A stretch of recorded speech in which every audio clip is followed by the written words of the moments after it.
Welcome back to this channel. I hope you're all doing well. I know it's been a while, but I'm back, and thank you for tuning in again to watch this video. So in today's video, I'm going to be showing you how to apply for a study permit. So if you're somebody that has been wondering how to apply for a study permit in 2024, I believe this video will really help you at least understand how to apply or how to start to apply for a study permit. So first things first, if you're someone that has watched my previous videos, you wouldn't be new to this. So first thing is you want to go to the Immigration, Refugee and Citizenship Canada, which is IRCC website. So that's a site that you typically would apply for study permit, visitor's visa, permanent residence, any type of visa application, immigration kind of thing. This is the website you want to go to. What I did prior to starting this video was simply to type out IRCC. So I just typed out IRCC on Google on your browser, and then you click on it, and then you see different options. So of course, because I have clicked on this several times, you can say that it's obvious I have used this website multiple times. So basically, if you want to start to apply for study permit, this is where you want to go to, the first one. So you can see that there are two different ones, right? They sign into your IRCC secure account, and then there's this first one. So typically, normally or before, this is the site you would go to. So if you click on this, you see this thing, GC key, where you can make your username and password. This Canadian Interact signing partner would be for people that are currently in Canada. Maybe if you want to apply for a study permit extension, or you want to renew something, you get it, but you're already in Canada, then this would be the place that will help you, because it's very simple to log in from the Canadian Interact signing partner. The GC key is another way to log in. If you're new, like if you're starting out in IRCC, or you're trying to apply for the first time for a study permit, you can try to create a GC key username if you want to. You can go from this place. But there's a new thing that IRCC has done recently, I think maybe some few months back. It's they've made a portal which kind of makes things a bit easier to apply for study permit. So if you open this, let's open the first thing you see. So if you type IRCC, the first part you see is this part. So once you click on this part, you clicked on this and then you open it, you see this. So this, from here you can see different options, right? So there are different things you can do here. You can read the news, you can do many things. So this is their official website, right? So in this place, for example, if you want to apply for work permit, you can click on this. If you want to apply for a visitor's visa, you can click on this. If you want to read up on different things, how to immigrate to Canada, you can click on that. Many things are on their website. You can click on it and you can navigate your way from here. And if you look at this place, it says study. It says apply for or extend the study permit or student work permit. So you can apply or you can extend from this place, right? So if you click on this, let's open this. If you go through it, you'll see different sections. You'll see if you want to extend your work permit or you want to restore your status as a student. If you're already in Canada, you can get this. You can click on this. If you want to choose a school, whatever, as a student, this is the site you want to go to. But we want to apply for a study permit. We're applying, for the first time. So you want to click on this. So let's look at this process. So it says that for study permits, you want to read through this. So I should mention, before you watch this video, right, you should have watched my previous video, which I will link below, which is basically talking about the documents you would need to apply for a study permit in Canada. If you have not watched that video, this video might be a bit confusing, because there are documents that you must have prepared before you start to apply for a study permit. So I'm picking it that as you're watching this video, you're someone that already has all those documents ready, or at least you plan to get them, and you're watching this video to understand the process, right? So first things first is to read through all of this. You see here, the first thing you're seeing here is that you need a provincial attestation letter or a territorial attestation letter to apply for a study permit. Now, if you want to read more about that, you click on this. I'm not going to go very, very deep into this, because I already explained what this letter means in that video I talked about. So, but let's just kind of comb through it and so you understand what this means. So basically, this letter is something that they started to ask for since this year, but read through it and then you will know if you are eligible or if you're exempted. So if you look at this, it says that you must provide this letter unless you meet one of the exemptions. So the exemptions, the people that are exempted from providing this letter. Now let's see who they are. It says that you don't need you don't need the letter, this provincial attestation letter, when applying for a study permit if any of this following applies to you. If you're applying to a preschool, primary school, secondary school, all of that, read through this. But the most important one I want you to see is if you're applying for a master's or a doctoral program, you do not need this. And if you read through this. So if you're applying for an undergraduate degree or undergraduate program, you need this for sure. Read through this and then you would know if you're exempted. And it says how to get the PAL, right? The PAL, that's provincial attestation letter. So if you look at this is for school outside of Quebec. It says that this letter is now available, right? Contact your school to find out how to apply for the provincial attestation letter. So you cannot apply for a study permit without this letter. Take note of this.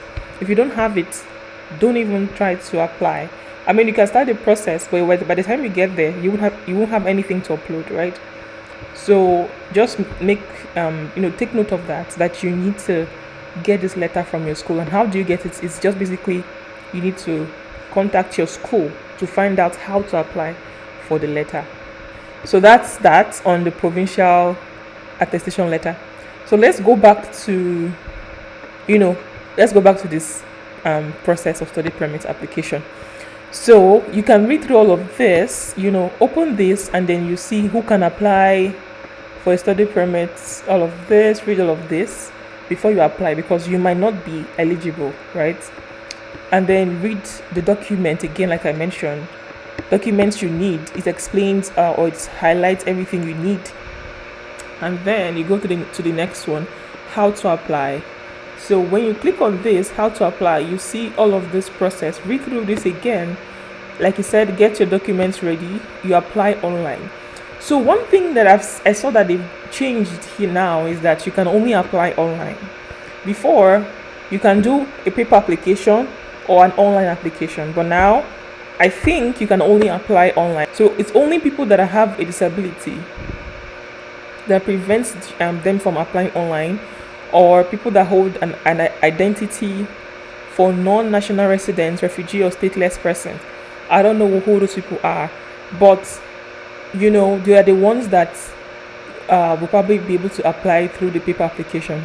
But it says if you're applying for a study permit, you must apply online. You can see that bolded, right? So that is only, it says whether you are outside of Canada or already in Canada, you must apply online. So online application is the only way, it's one way that you can apply for a study permit. So I'm going to imagine that I'm in Nigeria because I'm from Nigeria. If whatever country you are applying from, so I'm going to just put I'm applying outside of Canada. It says how do you want to apply? Online, which is required, like I said, unless you are exempted. So it says, are you applying with a family member that needs a work permit? If you are, you put yes. I'm going to put no because just easier. And then look at this. Make sure you have a camera to take pictures of your documents, and then a credit card or debit card to pay for the fees. So when you look at this, it's asks you to select a country. I'm going to choose Nigeria, right? Because I'm from Nigeria. So once you select the country you're from, you see a checklist. So basically, open this checklist. It's going to help you to know the requirements for the country you are in. So this is one of the documents you need to look through this. Look through this. So if you open this, now apparently they have two ways you can apply. Before it was just one application way, but now it's two. It says Nigeria Student Express and then Standard Study Permit. I think the Standard Study Permit is like the normal usual way that you would apply, but the Nigeria Student Express is probably a faster way. to apply. So you look through this. It looks like it's applicable for bachelor's, master's, a PhD program, or a postgraduate diploma. You look through this. All of these are the same. I think it's the same, but for the Nigeria Student Express, you would need to provide a proof of valid language test. That's English tests, right? And these are the tests, the type of tests that are valid for this, for this process. So look through this. If you want, I guess, a faster route, I'm guessing that's why it's called Express. But you need to provide, an English test for that route and all of that. So, but this is I think this is the standard one, is the normal way that, has always been done and people would normally do. So, but just read through this. It's basically still telling you the documents you need and, stuff like that. So look at this and then look at the next document. So this one, you probably need to download this. So when I open this, so I already have it open on my PDF. So it's basically still the same thing. The document lists that you need, those are those two documents that we downloaded, we checked, basically showing us what we need to know, right?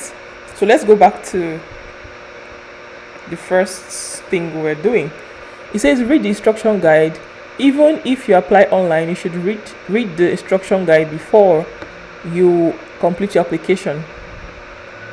So let's see the instruction guide. What is this? What does it say?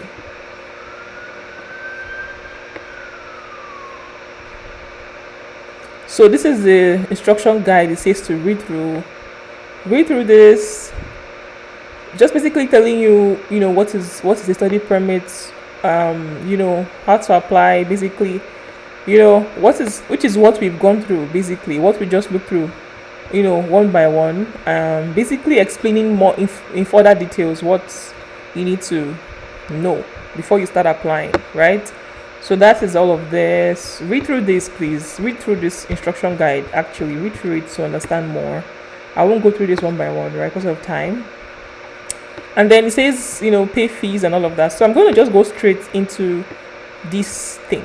So if you go through all of this, if you go down, you see what it says. It says continue to IRCC portal. Remember I said that this thing is something that IRCC just started to do. They made a new portal that you can apply through. So this is the portal. When you click on this, right, you see all of this, right? It's going to tell you how the portal is going to be accessed. So how would you access the portal? This is it, right?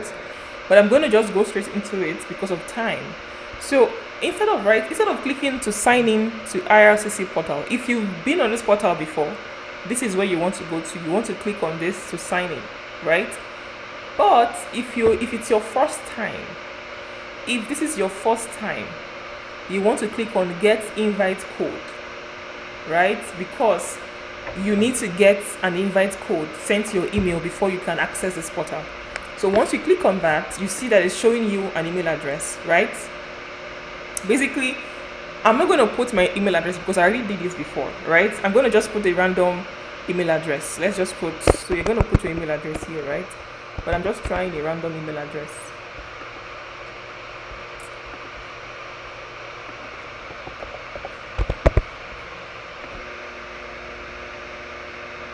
Alright, so once you put in an email address, you would see this. It's going to send you an invitation code. So this is the code you copy, right? And then you continue to this. So you copy the code. Then you need to fill out all of these things. You get a password, confirm your password, all of these things. Just go through all of these things, as it applies to you, and then you sign up. So once you sign up, you then be able to log into the portal, right? I'm going to just sign in because I already have an email address, So then I'm going to put my email address. So once you sign in, right, you see this.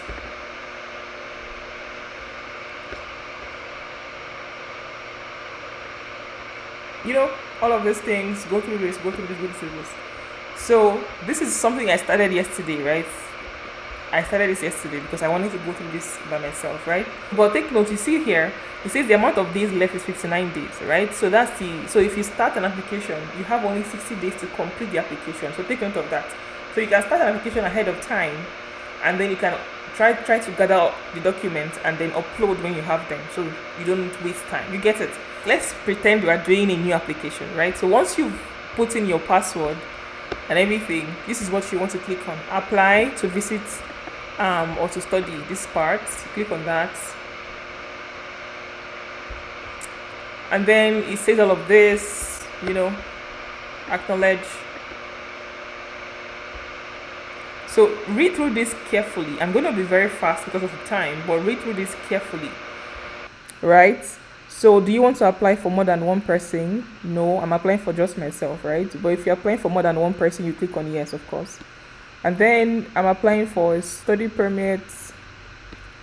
I'm going to do it, say less than or more than 6 months. If yours is less than 6 months, of course you put that.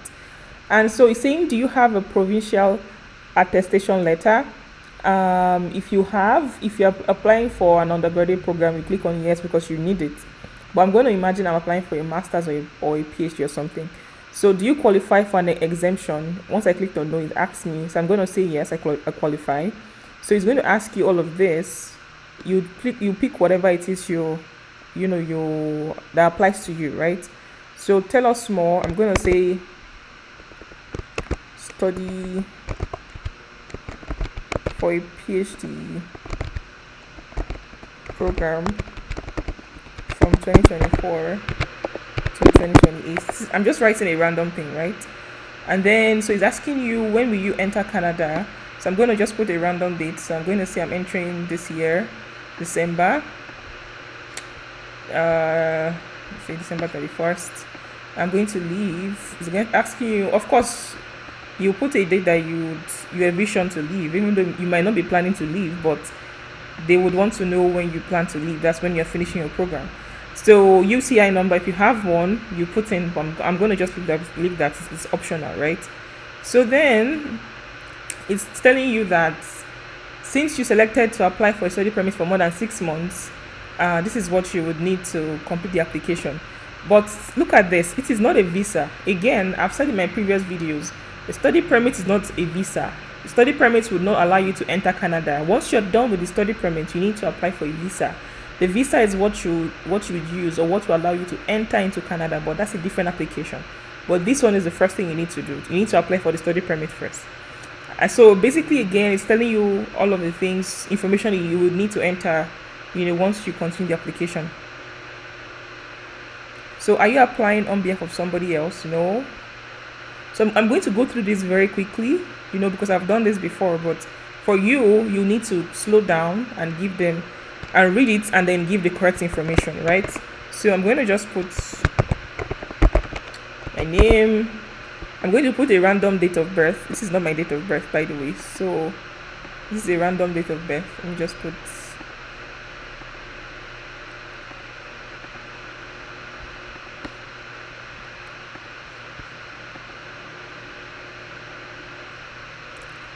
So I'm traveling with the passports. What kind of passport? I'm going to put regular. And then country codes, Nigeria.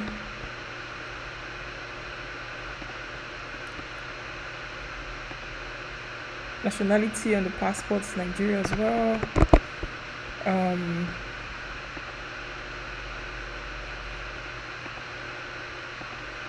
Random numbers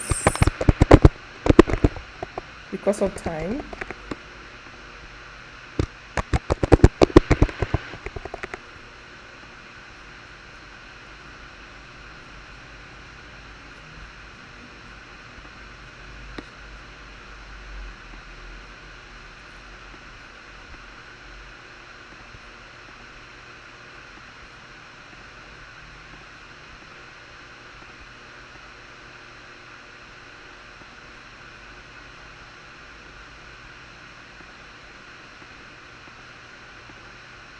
So read through all of this. I'm going through it very fast. So the next thing is still a bunch of questions. So where were you born?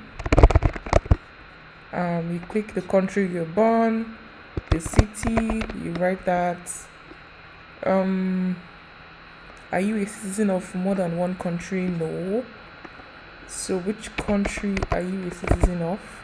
You put in the country you are a citizen of, right?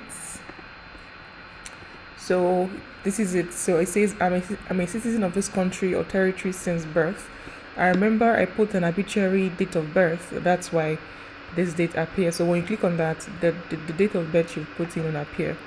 And then, do you have a valid national identity document? So in this part, if you see here, it says that not all countries issue a national ID. Now this part, some countries have a national ID apart from their passport document. So a passport document can serve as your national identity document. But in this place, they're not asking for your passport, they're asking for another national ID. So you can use your passport as a national ID, right? Yeah. So I tried this before where I used, in this place, I clicked on yes and I put in my password as my national ID. The problem was that when I got to the part where I need to upload my documents, it asked me to upload my passport and my national ID as two different files. So, it wouldn't make sense to upload your passport twice. So if, for example, you have a driver's license and that's your ID, your means of ID, then you would want to put that here as an extra national ID. If you have a national ID card, some countries have, I think we have that in Nigeria, but not everybody uses that, right? Or not everyone has that. So in that case, if you do not have any other form of ID apart from your passport, just click on no, it's not a problem. So have you used other name in the past? No. I'm going through this very quickly, like I said. So country of residence, I'll just put Nigeria. I'm currently in Canada, but again, this is an example. I'll just put Nigeria, put a random street number just to fill out this very quickly.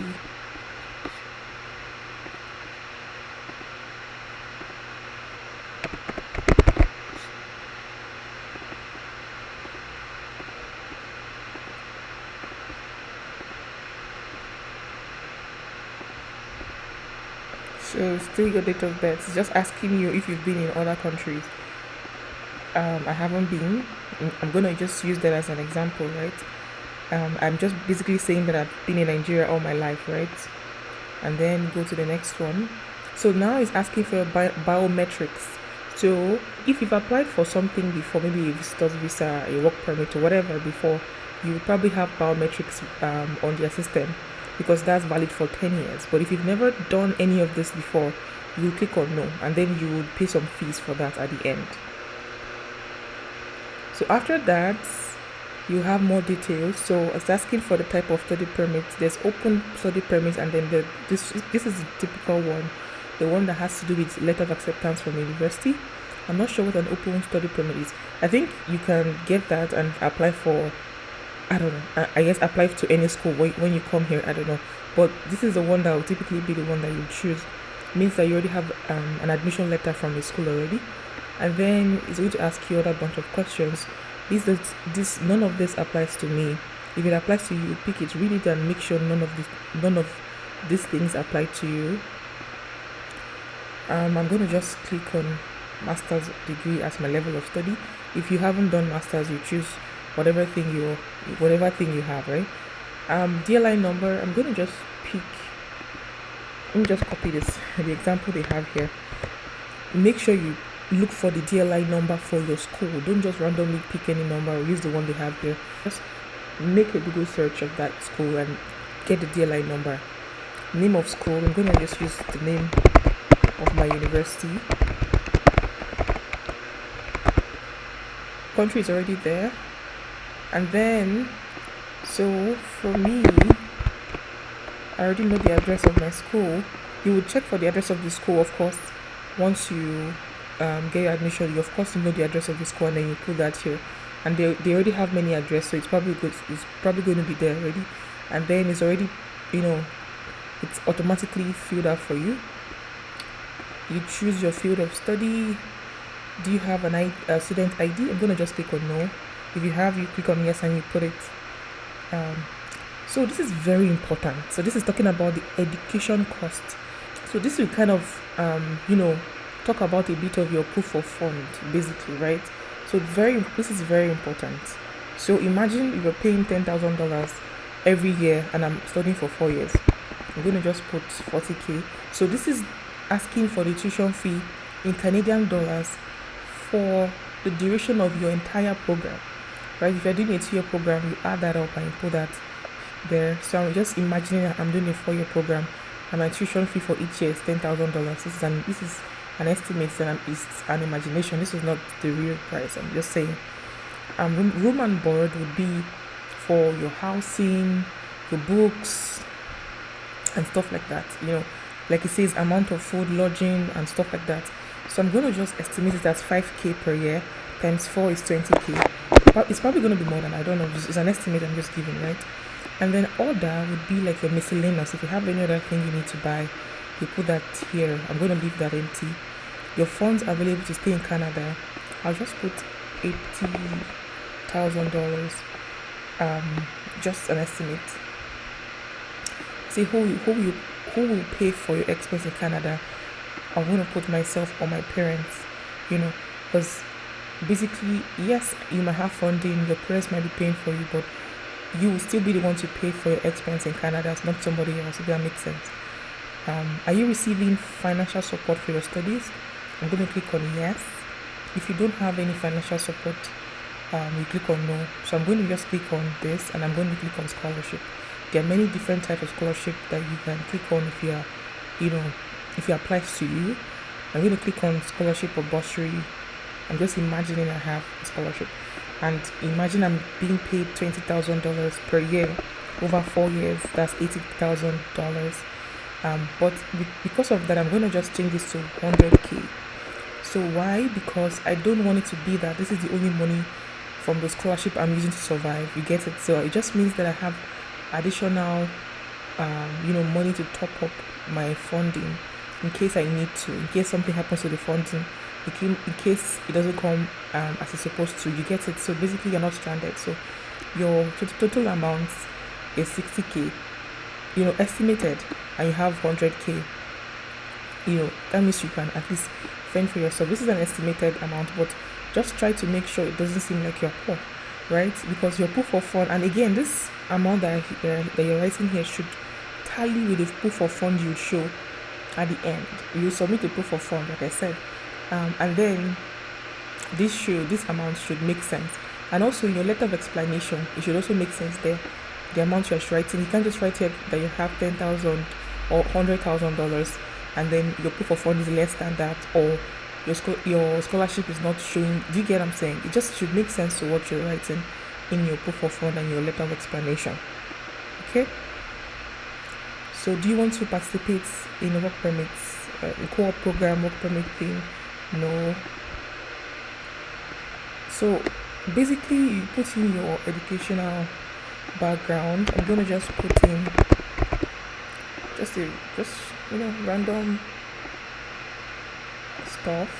I'm going to just say ongoing just to make it faster.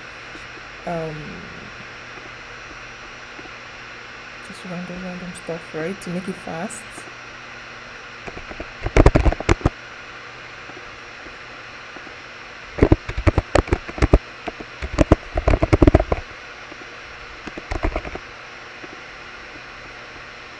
Have you served in the military or police force before? No. It's going to ask you about your employment. Guys, please take time to apply for this or to fill out this part. I'm going through it very quickly so I don't take a lot of time, right? But you need to make sure what you're putting in is true, or they are true. Shouldn't be just random things like I'm doing, right? So I'm going to just put unemployed just because of time.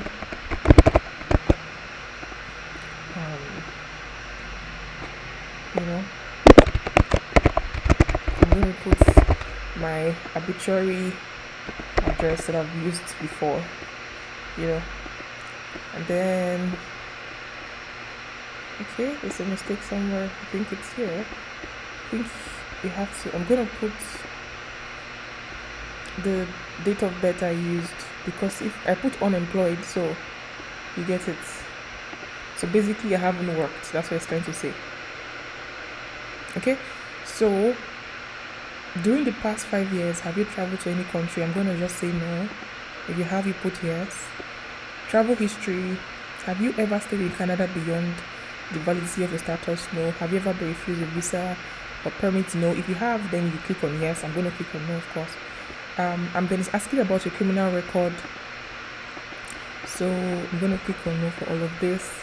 I hope it's no for you guys as well. You get it? So, but read through it very well. So medical background questions. So this is talking about medical exam. So in the past, in my previous video, again, go back and watch my video about documents required to apply for a study permit. I mentioned that you need a medical exam in that video. So this is the part where you need to put in the medical exam. So if you've done an upfront medical, meaning that you've gone for a medical exam before, then this is the part they would have given you a number, IME number thing, or UMI number that you put in here, that they will use to link your application to that, and they will check your result, right? But if you have not done an upfront medical, then you won't have this number, and that's fine as well, right? So it just depends. You can do the upfront medical and do this, upfront, way ahead, like do it before you start your application and you put it here now, or you can do your application and just click on no, right? And then wait for them to call you or to refer you to go and do your medical exam. But I think it's faster to do it upfront. Since it's an online application now, why not just do it? And I think there's a backlog.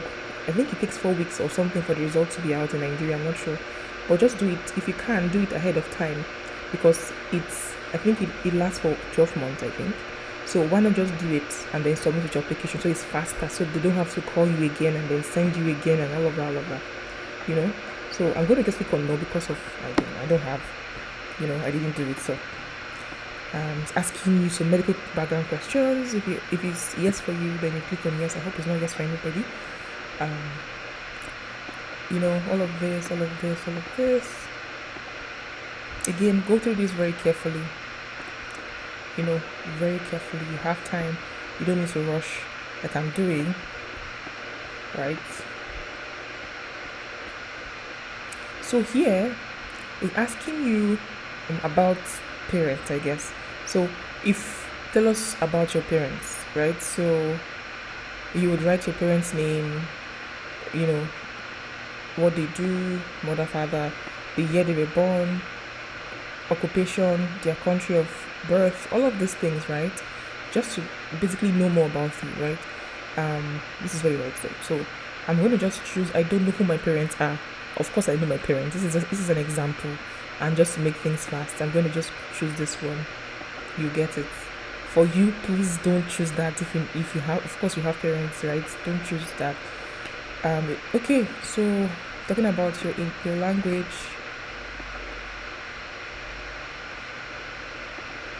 I'm going to just put the random email address we created, right? You, of course, want to put your real email address here, not what I'm doing.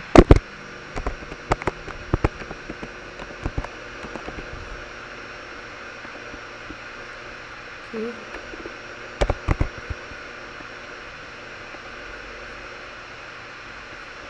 Okay, we're almost at the end. So it's asking for the telephone number. I'm gonna just put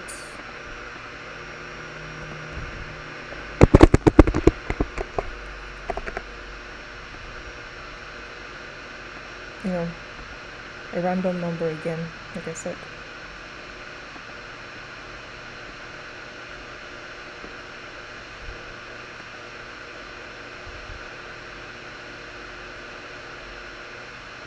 Alright, so that's the end. So basically you can review everything you've written out. You can review it as you've seen me do here.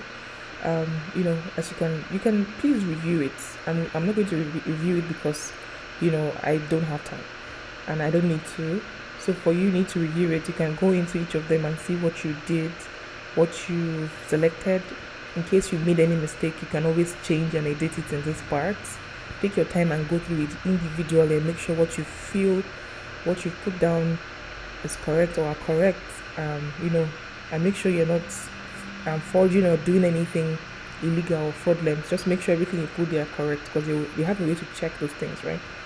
So once you've done that, you've checked everything, you click on save and continue, and then it's going to take you to the document. So like I said, there are documents you need to submit for this application. So this is where you need to submit them. So but first you need to go through this.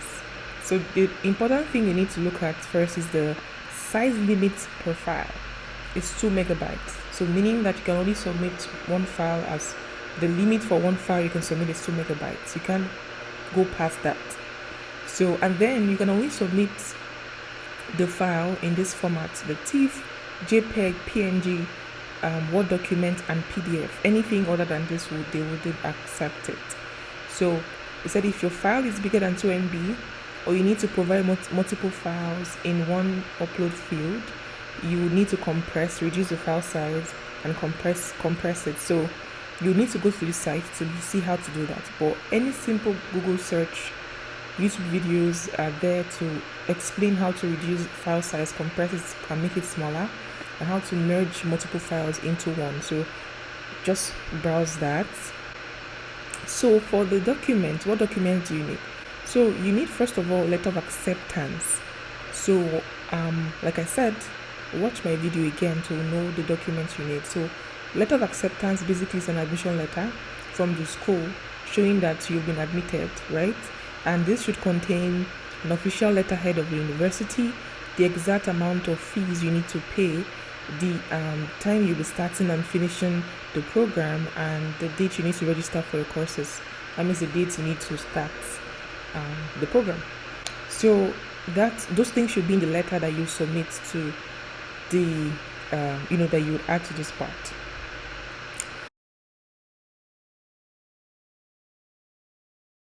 So guys, one thing I forgot to mention is, again, read through this website. This part where it says get the right documents. We went through this, but we didn't click on this, individually. But if you click on this, you see that it says that your letter of acceptance, the school must provide you with the LOA, and you need to include the original or the electronic copy with your application. Look at this part. For post-secondary students, your school will be asked to make sure your letter of acceptance is valid. So basically, they said if your school doesn't respond by the deadline, we will return your application and refund your processing fee.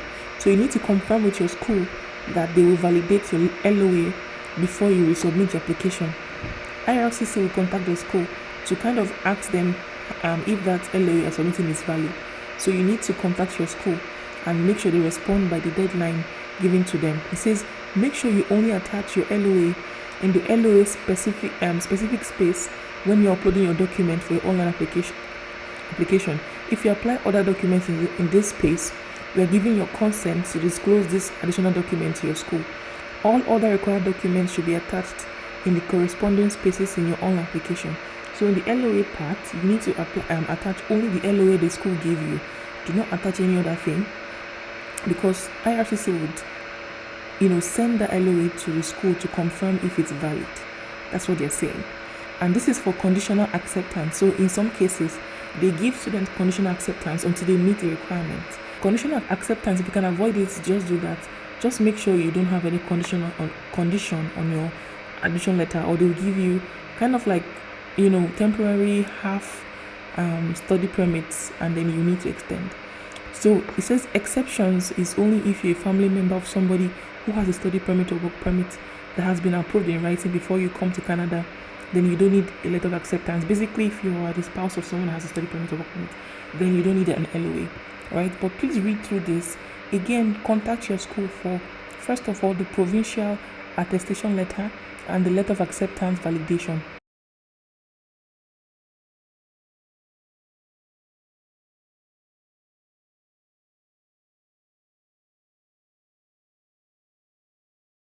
And then for, like I said, I chose, that I have a scholarship. So remember, I chose that in the educational course part. So that's why I need to put that here. So showing proof of scholarship or bursary that you need to, that would fund your studies, you add that here. If you have that. If you do not have that, you wouldn't choose that, and then you wouldn't need to upload it in this part, right? And then that can be maybe a letter from the university or an email from the institution showing that. your passport document, of course, your biodata page showing your country and then your date of birth and all of that, right? And any stamps or visa markings you have, you would need to stick that, take a picture of that and attach that here. And proof of fund, like I said, you need to show that. Proof of fund, your bank statement should not be more than 4 months from the day you print it or from the day you're submitting this application, as you're seeing here. And it should show an amount large enough to cover all reasonable expense. Like I said, reasonable expense include your tuition, those things we highlighted, your tuition, your room and board and stuff like that. You get it. So that's why I said that part is important. If you show an amount there, your bank statement should be able to make sense or tally with that, right? And then you show whatever thing, bank drafts, whatever thing, other things you have as proof of fund. This is where your parents' bank statement or your bank statement or whatever, that's where you put, or whoever is sponsoring you. It doesn't have to be your parents. I've explained that before. Read all of this and then attach the file. In this part, consent personal information, it's optional. It's only if you want IRCC to release your case file to somebody else that you need to consent to that. You need to attach a form here, but you don't need that. Or if you need that, you put that there. Additional documents is where you put your letter of explanation or your statement of purpose, where you put your certificates, birth certificates, marriage certificates if you have, NOI certificates, degree certificates, what else? Your parents' birth certificates, your siblings' birth certificates, every and anything you think you would need. Just put them into one file, merge them into PDF document or whatever, or Word file or whatever, and attach it here. And again, it shouldn't be more than 2 megabytes, or else you won't be able to attach it. Again, look at how to compress and merge files into one document and attach that here. We already looked at this. If you look at this, proof of identity, we said we need a valid passport, which I talked about already. But one thing we didn't mention was 2 recent passport size photos. So your passport photograph is important. So you put your name and your date of birth at the back of each photo. You need 2. So in that section where you submit your passport document, you put the passport size photos there with your name and date of birth at the back. So this is why I said that you need to go through this, read all of this one by one, and make sure you're not missing out on anything. Those parts where you're submitting your document, they don't have everything there. You might need to merge 1 or 2 documents together. So read all of these things, and this is why this checklist that I talked about in the beginning, that PDF document that we downloaded, is important. So you can see in that PDF file, you see here 2 photos meeting the requirements of the visa photograph specification. You read through this, what is the specification, you click on this. So this list is important, do not skip this. So download this list and you can look at it. Once you've uploaded it, you click on it. If it doesn't apply to you, like this, for example, this marriage certificate, not everyone is married, then you would not have that. But like things that are important, of course, like proof of payment, that's your proof of funds, your photocopy of your passport, like I said, your passport document, your passport photograph, your letter of acceptance, your provincial, your PAL, basically. All of these things. So this form will help you, this list will help you to know if you're missing out on any document, right? Okay. So I think that's it. So once you attach all the files that you need, this option will be, you'll be able to click on this, save and continue. It will take you to the next part where you'll be able to pay your fees. So you pay fees for the study permit application and for your biometrics fee if you haven't done biometrics before. The study permit application is, I think it's $150, and then the biometrics is about $85. So everything should come to $235. I think that's the total amount you need for the whole process of applying for a study permit, right? So once you've paid, then your application is sent, and then you're waiting for approval, right? I think that's all you need to know in this video. I think I've gone through everything. It's quite long, but I was able to cover everything from the beginning to the end. So for anyone that's a novice, this video will really help you, right? I went through everything, but again, watch other videos on my channel, documents you need to have before you start, how to get them and stuff like that. I have that on my channel. I'll link them down below as well. If you have any question, put them in the comment section and I'll be able to answer them at my earliest convenience. Please share this video to someone that might need it. I know people, there are people that need this video. Share it to your siblings, your friends. Share it. Like, please subscribe to this channel so that I can grow and make more videos that will help you. Thank you, and I'll see you in my next video.